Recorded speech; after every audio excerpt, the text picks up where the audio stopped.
We're here in Yerevan, Armenia at the World Congress of IT with Magdalena Yesil, the author of Power Up, How Smart Women Win in the New Economy. Magdalena, great to have you with us today. Thank you for having me. So Magdalena, I want to ask you, obviously over the last couple of months, there's been a lot of focus with Me Too and Brotopia and the kind of the boys culture in Silicon Valley. Do you think things are changing? Do you think the situation now is better than what it used to be a couple of months or a couple of years ago? Well, it certainly is changing. And if you're as old as I am, you don't think of the last couple of months. You think of the couple of years and couple of decades of it.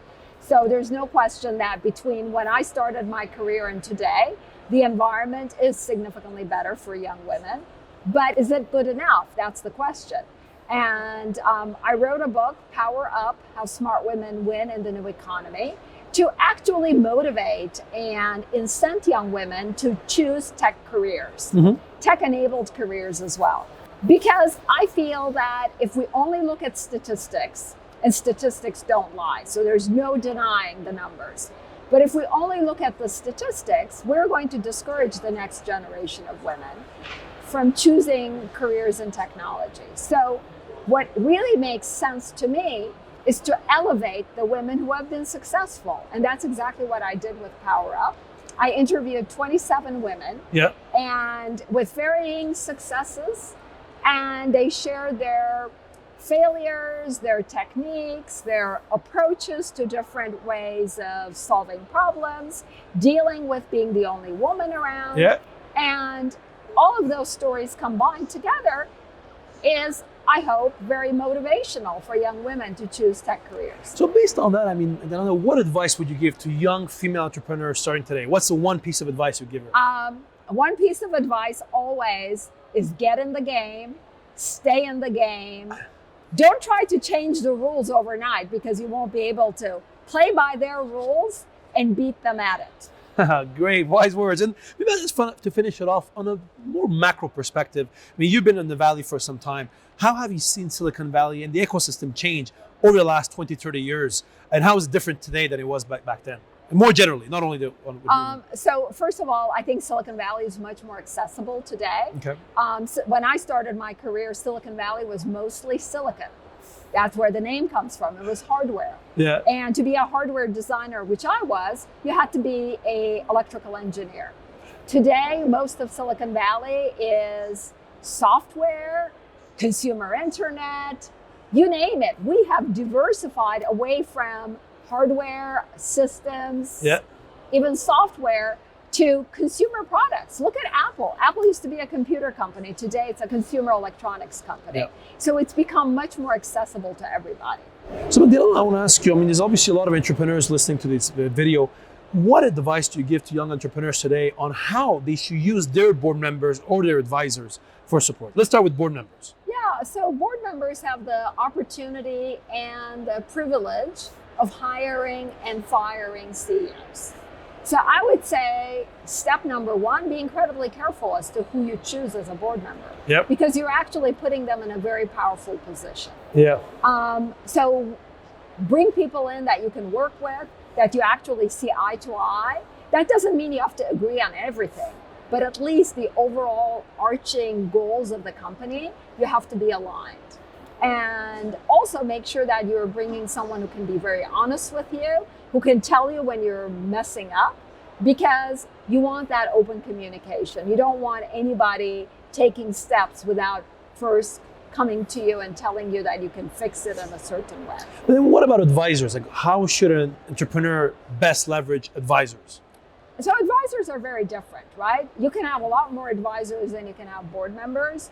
And I think a lot of entrepreneurs make the mistake of hiring or bringing on a ton of advisors and then not being able to really use them.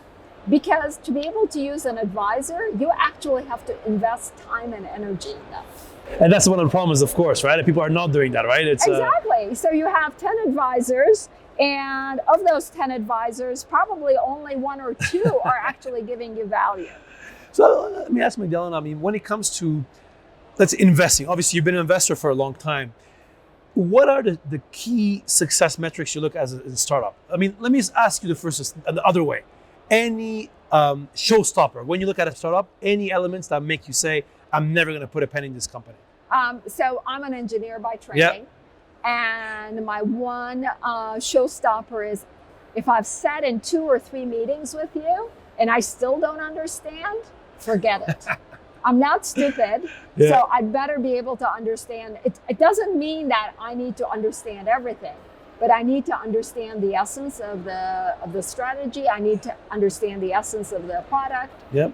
And you need to be able to explain to me. So if after a couple of meetings or 3rd meeting, I still don't get it, there's no way I'll invest. And what are the elements that make you actually encourage you to put money inside a company? What do you like to see in a company? Hunger from the entrepreneur. Yeah. The entrepreneur, they're going to ruin their life, but they're going to make this happen. So it's that kind of drive, that kind of hunger. Yeah. I think that an opportunity in the marketplace where, in fact, it's going to happen no matter what. You see the rising tide. So I'd love to invest in companies that are the ships sitting with the rising tide. So not everything an entrepreneur can actually affect. So if the market forces are going with you, if the wind's on your back, that's fantastic. And Magdalena, do you think being a VC now is very different than it was 10, 20, 30 years ago? So now everyone is a VC, right? I mean, what happened is that over the last decade, really, a lot of people made money in tech.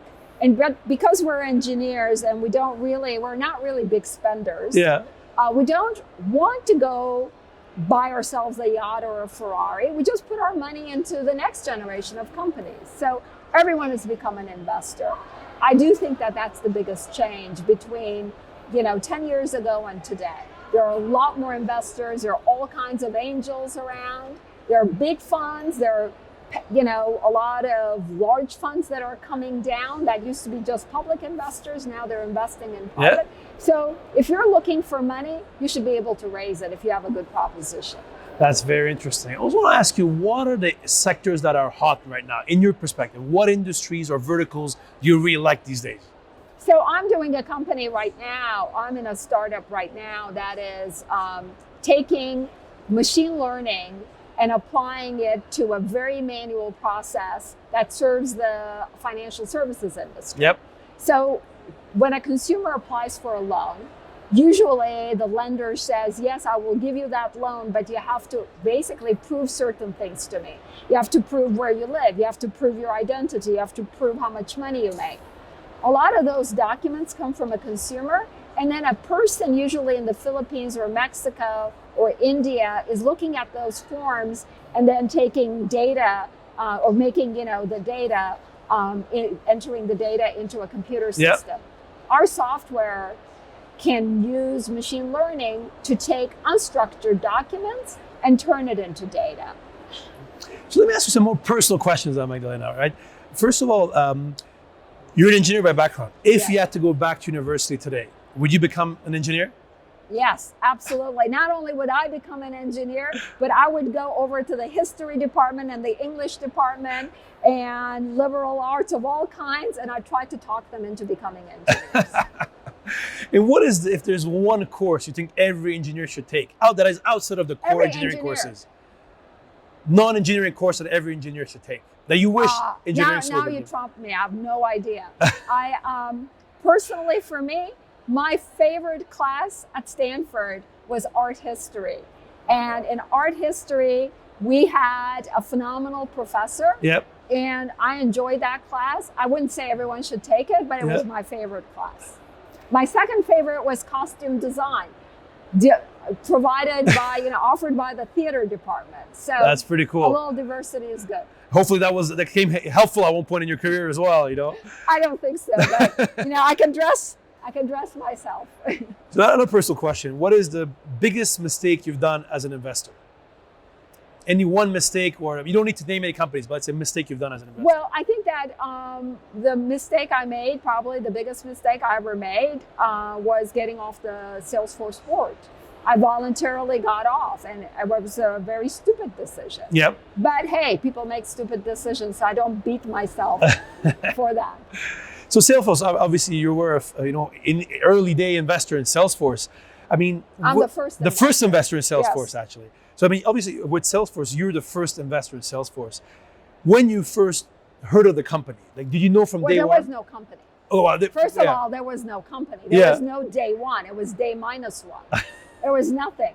It was just a concept that Mark Benioff had. So. And when you met Mark, did you know this company was going to become was unicorn? Yeah. So no, I didn't know. Unicorn, that word didn't exist. Yeah. I mean, you know, no, I knew that enterprise software as we knew it was going to die. Yeah. I knew that. I knew Mark.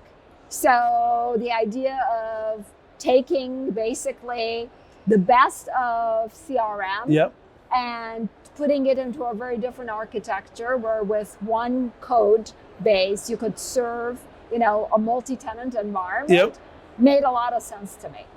That's why I invested.